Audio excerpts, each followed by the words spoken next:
কাছে নিয়ে এলেন? ওনারে চিনস না তুই? উনি অনেক বড় তান্ত্রিক, এই দেশে ওনার লক্ষ লক্ষ মুরিদ। উনি নতুন একটা বই লিখছে, বইয়ের নাম শয়তান ধরার গর্জন। যেই বই পইরা নতুন কইরা লাখ লাখ মানুষ তান্ত্রিক হইতাছে। কিন্তু লালু ভাই, আশেপাশে তো কোনো তান্ত্রিক বা মুরিদ দেখতেছি না। আরে ওগুলা তো সব ফেসবুক আর টিকটকে। বাবা, সঞ্জনা নামের এক আত্মারে আমার ধরতে হইব বাবা, আপনি আমার সফল হওয়ার একটা উপায় দেন। যদি সফল হতে চাও তাহলে আমার লেখা এই বইটি নাও, শয়তান ধরার গর্জন। এই বইটি নেওয়ার সাথে সাথেই তোমার জীবনে থাকবে না কোনো অর্জন। আমি কথা দিয়ে কথা রেখেছি, শয়তান আসেনি তো ফিরে। আমি শয়তান তাড়ানো গল্প লিখেছি আমার সারাটি জীবন ধরে। আমি অন্ধকারে মোমবাতি জ্বালিয়েছি, তবুও পাইনি ভূতের খোঁজ। আমি ভূতের অপেক্ষায় ছিলাম, ভূত নিজেই হয়েছিল নিখোঁজ। শয়তান ধরার গর্জন, পৃষ্ঠা নাম্বার চুদলিংপং। বাবা, এটা তো মন্ত্র না, ছন্দ কইলেন। মার্কেটে আপাতত ছন্দই চলে। বাবা, বইটা একটা আমারও লাগবো। দাম কত এটার? মাত্র 1000 টাকা। 1000 টাকা দিয়ে আর কিনুম? 1000 টাকা হাতে নিয়ে ভূতের ডাক দিলে ভূত নিজেই চাল চলে পড়বো। 1000 টাকা দিয়ে বইয়ের দাম, এই বইয়ের বিশেষত্ব কি? এই বইটা আমি আমার নিজ হাতে লিখেছি। দেখি, হাতের লেখা এত খারাপ? দেখি বইয়ের প্রথম পৃষ্ঠায় কি লেখা?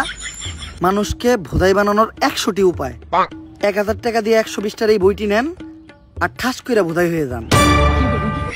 এখন সফল হইতে গেলে তো এই বইটা লাগবেই, তো এই বইটা আমি নিয়ে গেলাম। বইয়ের টাকাটা? ওইটা আমি হোয়াটসঅ্যাপে পাঠাই দিব।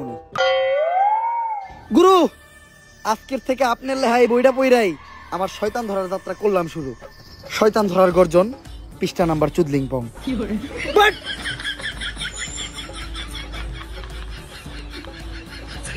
আত্মা ডাকার জন্য প্রথমে ময়দা দিয়া গোল করে একটা দাগ দিতে হইব, তারপর এক জন্ডে দাগের বাইরে বাই করতে হইব, কারণ শুধুমাত্র সেই আত্মাটা দেখতে পাইব। তুই দাগের বাইরে দিয়ে দাঁড়া, আত্মাটা খালি তুই দেখতে পাবি, দেখা মাত্রই আমার সিগন্যাল দিবি। ঠিক আছে ভাই। কনে আহস ওদিক যা কানা। তারপর মোম জ্বালা আর পড়তে হইব, আত্মা ডাকার এই মোমবাতি জ্বালাতে পেরেছে কয়জন? বেশিরভাগই তো চালাতে গিয়ে নিভিয়ে ফেলার গর্জন। পারবো না আমি ভালো করেই জানি, তবে দুঃস্বপ্ন আমার একটাই, সঞ্জনা নামের সেই আত্মাকে 5 টাকার মোমবাতি জ্বালিয়ে ডাকতে চাই।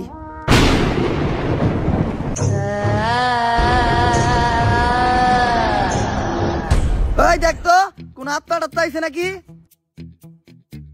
না ভাই, 2 লাগাই তো কোনো আত্মা দেখতেছি না।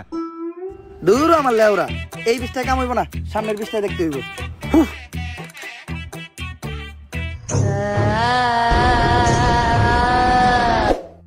অশুভ আত্মা ডাকতে গেলে একটা লাশ লাগবে, তাও আবার মাথা ছেঁচা। এখন মাথা ছেঁচা লাশ কই পাই? লাশ তো মর্গে পাওয়া যাইবো, কিন্তু একটা লাশের তো অনেক দাম, মিনিমাম 70-80 হাজার টাকা। 70-80 হাজার টাকা তো জিন্দা মানুষেরই দাম নাই। বাদ দে, লাশ লাগবো না। কিন্তু লাশ ছাড়া আবার আত্মা ডাক মুইবা কেমনে?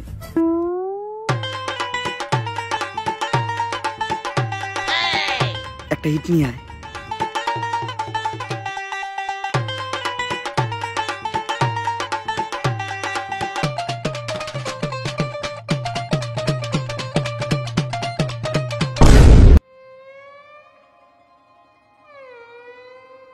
কপাল ভালো আমি কানা আসলাম না, নাহলে আপনি আজকে আমার লগে এই কামটা করতেন। আরে না, তোর লগে এই কাম করতাম না। আমার ভিতরে একটা মানবতা আছে না? কেমন মানবতা আছে ওটা তো দেখতে পারলাম। তারপর তোমার ডাইন হাত শক্ত কইরা লাশের মাথার উপর রাখবা, এই কথা চিন্তাও করো না। কি করলেন ভাই এটা? যদি এটা কইরাও ফেলো, তাইলে মাথার উপর থেকে হাতটা সরাইয়া হাতটা লাশের বুকের উপর রাখবা, এইটাও করা যাইব না। কারণ এটা করার লগে লগেই লাশটা বাদ হয়ে যাইব, ওই লাশ দিয়ে আর আত্মা ডাকা সম্ভব না। ভাই ভালো করে পড়ে দেন, হয়তো কোনো সমাধান অবশ্যই আছে। যদি এই 2 ডাকাতি তুমি কইরা ফেলো, তাইলে ওই লাশটা ঠিক করার একটা উপায় আছে। একটা উপায় আছে রে, বাচ্চি। এইটা মনের ভুলেও পাইব না। আমার লারের বই, লারের বই, এটা আমার লার। এই বই দিয়ে আমি ভূতই ডাকবো না। আমার নিজের ভিতর যে জ্ঞান আছে, ওই জ্ঞান দিয়ে এবার আমি আত্মা ডাকার চেষ্টা করবো। ভাই আপনার ভিতরে কি আসলে কোনো আত্মা ডাকার জ্ঞান আছে? হন, আমার ভিতর যখন থেকে আত্মা টাকার জ্ঞান আছে তখন থেকে তোর পাখিও খারায় না।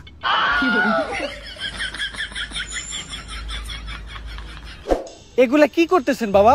আজকেও 5টা সাংবাদিক খুন হয়েছে, দেশে তো কেউ সাংবাদিকতাই করতে চাইতেছে না। তুই চিন্তা করিস না, আজকের ভিতরেই আমি সঞ্জনারে বন্দি করবো। এর লেগে লাগবো আমার একটা বেলকাটা, 1/2 লিটার কাঁচা দুধ, একটা লেবু, একটা মোমবাতি আর তো কনস্টেবলের একটা চুল। তোরে যে চুল ডানতে কইছিলাম, চুল ডানছস? হ বাবা, এই যে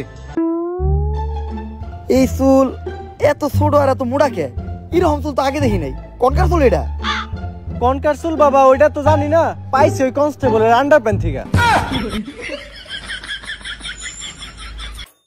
চলবো, কালকের ভিতরই সঞ্জনা আমার হাতের মুঠোয়। করতাছি ষড়যন্ত্র, জানি না কোনো মন্ত্র। পাশের বাড়ির কাকার নাম জালাল, হ্যাঁ খায় সুদ। আধা ঘন্টা ধরে আমরা আটকায়া বয়ে রইছি আমাকে মুত। সঞ্জনা তুই এক খেয়ে যাই 250 গ্রাম কাঁচা দুধ। ভাই দুধ আনলেন 1/2 কেজি, দিলেন মাত্র 250 গ্রাম, বাকি 250 গ্রাম তো আছে, এটা আমি খাই না। এই দুধ যদি কেউ খায় তাহলে অনর্থক হইটা যাইব। এটা আমারে দে।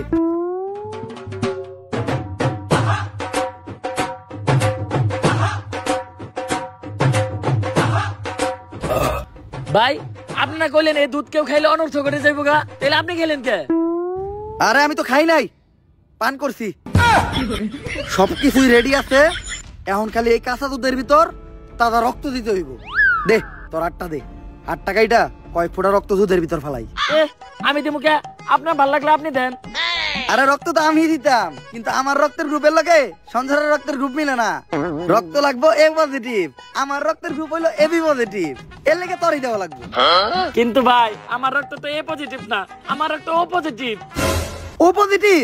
আমি তো বুঝলাই গেছিলাম ও পজিটিভ রক্তই তো লাগবো। দে।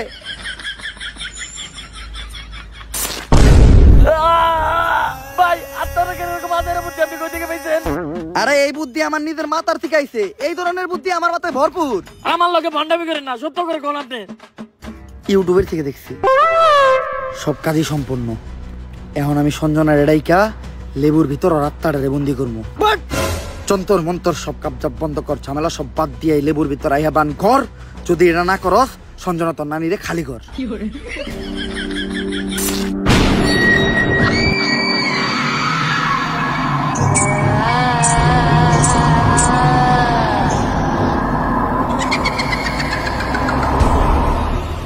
ভাই ভাই বাপ কাছে ভূত।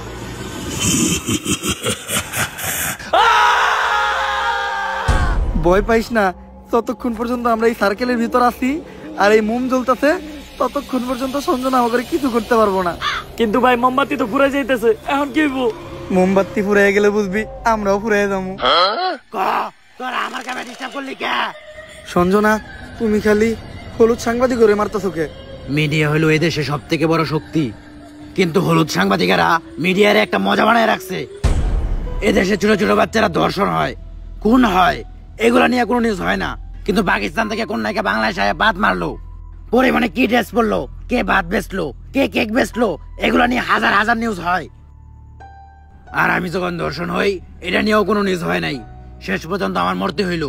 তাই এদেশে হলুদ সাংবাদিক একটা বাচ্চা দিব না, সব করে মেরে ফেলামু। আর আমার যে বাধা দিব তা করে মেরে ফেলামু। তোমার জায়গায় তুমি ঠিক আছো, কিন্তু সবাই রে মারা কোনো সমাধান না। হলুদ সাংবাদিকদের যন্ত্রণা এই দেশের প্রত্যেকটা মানুষেরই সহ্য করতে হয়। আসলে আমাদের পরিবর্তন হতে হবে, আমাদের প্রতিবাদ করতে হবে। আমরাই পারি এই দেশ থেকে হলুদ সাংবাদিক নিরাময় করতে। কিন্তু আমি থাকতে তোমাকে আর একটাও জান নিতে দিব না। পারলে টাকা। ভাই এটা কি কইলেন? এখন আমাকে কি হইব? আরে তুই চিন্তা করস কে? ততক্ষণ পর্যন্ত এই মোম জ্বলতেছে, ততক্ষণ পর্যন্ত সঞ্জনা আমাকে কিছু করতে পারবো না। আচ্ছা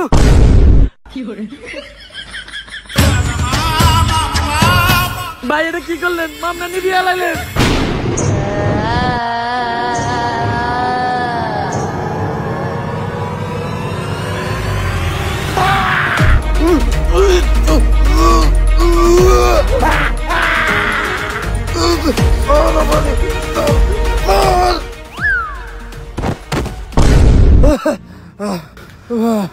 পুতুলটা পড়ার লগে লগে সঞ্জনা পড়ে গেল, তার মানে কি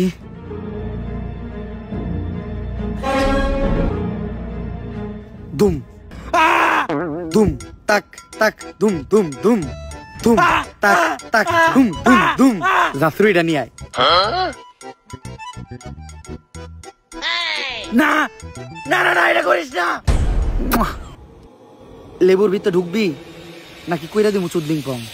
আমি এনে ঢুকতেছি, কিন্তু মনে রাখিস আমি ফিরবো, আমি আবার ফিরবো।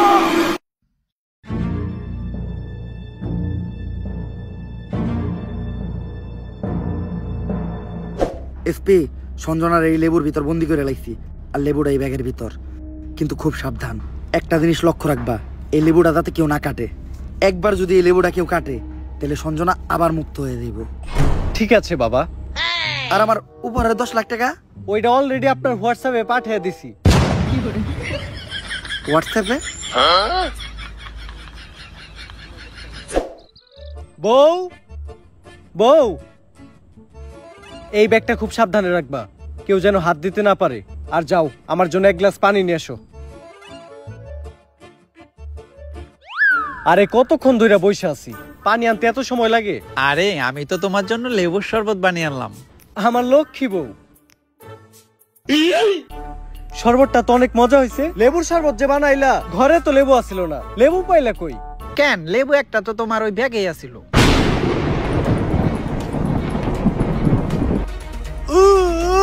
কি গো, কি হলো তোমার? এমন করতেছো কেন তুমি?